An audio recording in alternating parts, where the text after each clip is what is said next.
అవుతారు. తెలంగాణ ఆత్మగౌరవానికి వెన్నంటి నిలుస్తారని అనుకోవడం కూడా మనకు సరైనది కాదు. కారణం ఏమిటి అంటే సమాజుల డిఎన్ఏలోనే తెలంగాణ వ్యతిరేకత అనుగుణంగా ఉంటుంది. వారికి వాళ్ళ పాలకుని జోడేయాలి, కొత్త బలం వచ్చింది వారికి.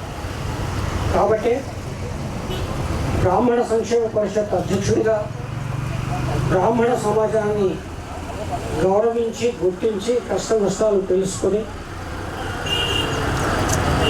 అవన్నీ ప్రభుత్వానికి నివేదించి నిధులు రాబట్టి బ్రాహ్మణ సంక్షేమం కోసం కృషి చేయవలసిన అధ్యక్షుడు తన ఛాంబర్ ముందు వయసులో పెద్దవాళ్ళు, చదువులో పెద్దవాళ్ళు, అనుభవంలో పెద్దవాళ్ళు అయిన ఎంతోమంది బ్రాహ్మణులు ఉంటే వాళ్ళని దారుణంగా అవమానించడం, కూలమాడటం అనేది ప్రభుత్వానికి మంచిది కాదు, బ్రాహ్మణ పరిషత్ అధ్యక్షుడికి కూడా మంచిది కాదు.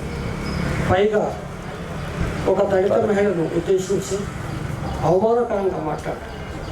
ఇది చాలా దారుణం.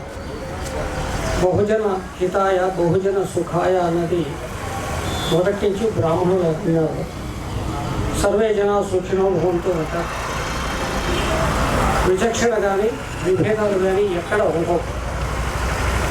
కాబట్టి ఇవాళ సమాజానికి అవసరమైన ఒక సరికొత్త నినాదంతో జై బహుజన జై బ్రాహ్మణ అనే ఒక సంయుక్త నినాదంతో ఈ కార్యక్రమం ఏర్పాటు చేసి మరి అవమానం పాలైన ఆ దళిత మహిళా సోదరి మణికి వెంటనే క్షమాపణ చెప్పాలని, ఒక దళిత మహిళను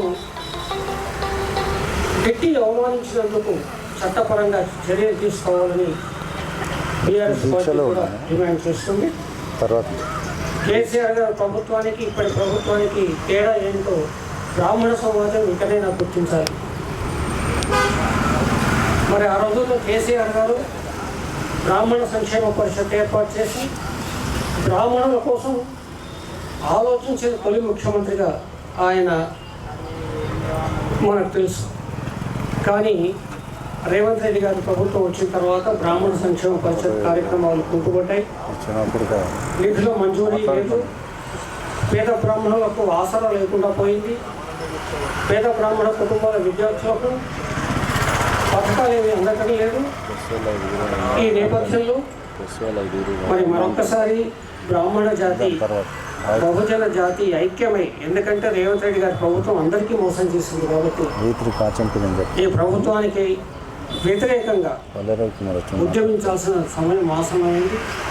దాంట్లో భాగంగానే ప్రభుత్వంలో భాగమే కాబట్టి బ్రాహ్మణ సంక్షేమ పరిషత్ అధ్యక్షుడు ఇకనైనా బుద్ధి తెచ్చుకొని మరి ఆ దళిత మహిళకు క్షమాపణ చెప్పి బ్రాహ్మణ సమాజానికి క్షమాపణ చెప్పి తన కర్తవ్యం ఏంటో దాన్ని పాటిస్తే బాగుంటుందని హెచ్చరిస్తూ మరొక్కసారి ఉద్యమకారులందరికీ అభినందనలు చేస్తూ సెలవు.